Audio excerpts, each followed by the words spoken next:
Hey, it's Jim from SlickCyberSystems. I'm here with Chris.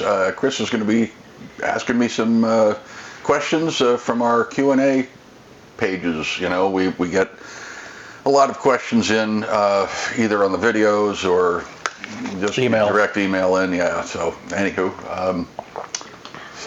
without any further ado, let's, I guess, get into it. Okay. This message is from Carol. Carol's in the healthcare space, and she says her subject is secure video sessions and personal devices. She feels it's messy. She said, we offer telehealth type therapy services, but many of our clinicians use their own laptops or tablets. I think we've had this kind of underlying current a couple of times. Mm-hmm. And let's just say IT policy isn't their favorite topic. Not supposed to be their favorite topic. It's the corporate's favorite topic, and they're supposed to follow it. So. We've had some video session interruptions, plus near misses with someone joining a call from a public Wi-Fi without a VPN. Oh, Lord have mercy. So they need help, and they want some direction. I guess first question for me is what system are you running? Because most of the Teledoc Health, I know that's an actual brand name, but most of those are telehealth. They're a platform, and then you work, like Epic, that's McKesson's Monster, that a pile of muesli, High Valley Med Center, a bunch of them. We'll start that over.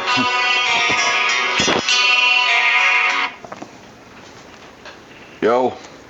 What you do? We're doing videos. Oh, okay. What time are you going to be done with that?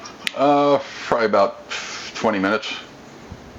Oh, what do you want to do for food? Oh, we already got it. Steve got pizza from Whistle Stop. Oh.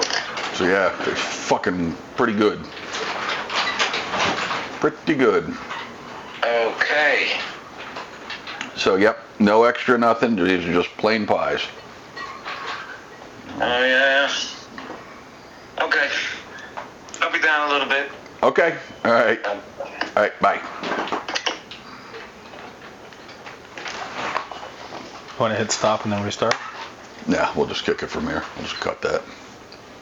All right. I'll just kick it again. Do we want to do that one again? Because that's what kind of really, that's really specialty. Telehealth? Yeah. You know what I mean? I don't pick these. If you want me to, I will, but... No, it's fine. Jump past it. Yeah, because that's all specialty software, you know what I mean? It's like, again, it's either connectivity or the app, right?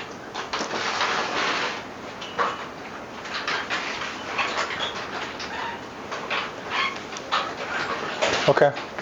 Ready? All right, you want me to kick it again? Hello, Jim from SlickCyberSystems. I'm here with Chris, and we're doing another Q&A session. Q&A for Jim, me. So, Chris, you want to fire it right up, and I'll see what I can answer and help. This is from a doctor. I'm just going to say Dr. M. Okay, there's no, it's all it says Dr. M. You're going to like the beginning. Our EHR is running slower than the waiting room. We've had more and more issues with our EHR system, slowing down during patient intake and starting to really mess with our scheduling flow. I'm not sure if it's a network issue, hardware, but it's frustrating my staff and not ideal for patients waiting excessively in the exam rooms. Help. Yep, we've helped many. This is a scenario where it is probably a combination of all the above. Yep. EHR software across the board, I'll be honest, I've never seen a good one yet. There's just... For the non-technicals, what's EHR? Electronic health record. So it's system, it's like a CRM or something else another industry uses, but it's specific to way medical. deeper. Yeah, it's way deeper than that. So yeah, so you're either on the know of EHR, you're not. There's practice management and EHR. EHR is the deeper of the two. Anywho, there's usually is behind a SQL database of some sort. usually. Server performance can adversely affect, what's going on. Are they directly connected? Are they using RDS sessions, or, remote desktop sessions? You've got to have the horsepower to be able to run an EHR system, because typically, like most small practices, they're running on the same server as the database. So you've got a lot going on there, and chances are that's probably where your issue is. You could very well have, a network switching issue, or a firewall switching issue. I mean, there's, depending on what you've got, again, without hearing any of this, my immediate thought is look at the server, look at its resources, and see what it's doing. So essentially, if someone has some sort of issue like this in their smaller practice, where I didn't really hear a size on this one, but it's talk with someone that they could kind of probe the network and see where you're at, what you got. I mean, quite honestly, for the most part, within 15, 20 minutes, we can go in and just take a look at everything and generically figure it out. And pretty much see exactly, not exactly where your bottleneck is, but probably where your bottleneck is and your pain point. So a fairly simple thing. I can just prepare you, get ready to put a little bit of money into it, because that's going to go a long way with the performance of that system.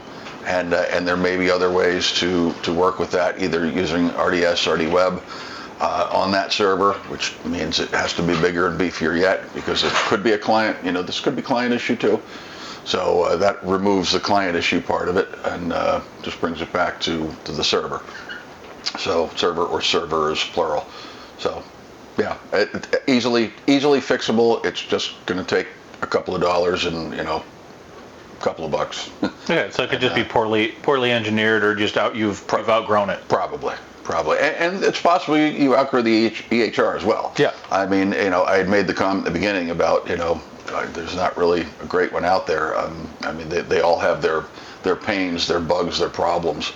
But if it's worth anything, and if it's worth its salt, at least it'll run good on a decent piece of hardware. So, enough said. Okay. We got another one here from Anthony. Anthony has a design firm that deals with massive floor plans, renderings, and spec sheets. And often he finds that sharing is a nightmare. And we got files timing out when uploading, and he's not convinced our cloud folder solution is actually secure or adequate for their needs. Well, you said cloud before I was ready to say this is on the cloud, isn't it? So if you have file sizes that are that big, you need a file server internal. I'm sorry. Cloud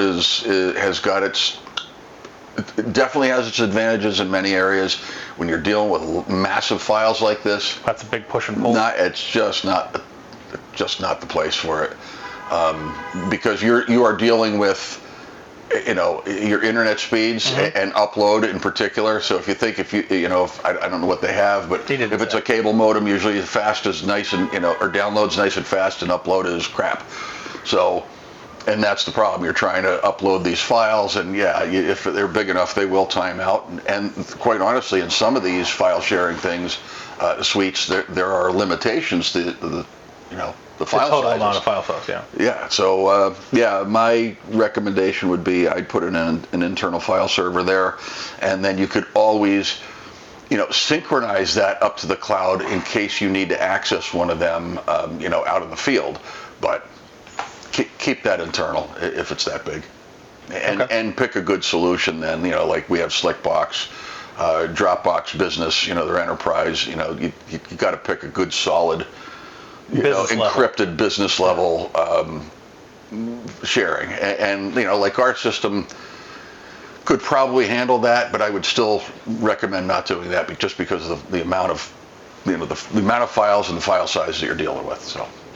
Of course, I don't know what the file sizes are. I just heard the word massive, so I'm assuming they're massive. So, anywho, enough said. Okay. Now, the next one is a sort of non-traditional It's Greg, and what I mean for non-traditional is we don't normally do a lot with regard to hospitality type stuff, restaurants. But this is a coffee bar, so think smaller, nothing all that big, nothing. So you're not Starbucks. It looks like smaller, like. Okay. So they're saying their POS crashes and customers on the Wi-Fi equal chaos. Things get weird when they get busy. Our POS system glitches out whenever there's live poetry event or a full house in the cafe, and the customers start complaining that it's haunted there.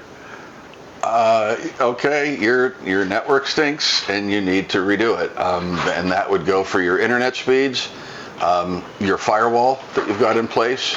The guest network obviously should be segregated and separated from your regular network, which it sounds like it may not be, being that it's crashing POS as well. Of course, the firewall could do that as well, and so could the amount of bandwidth that you have.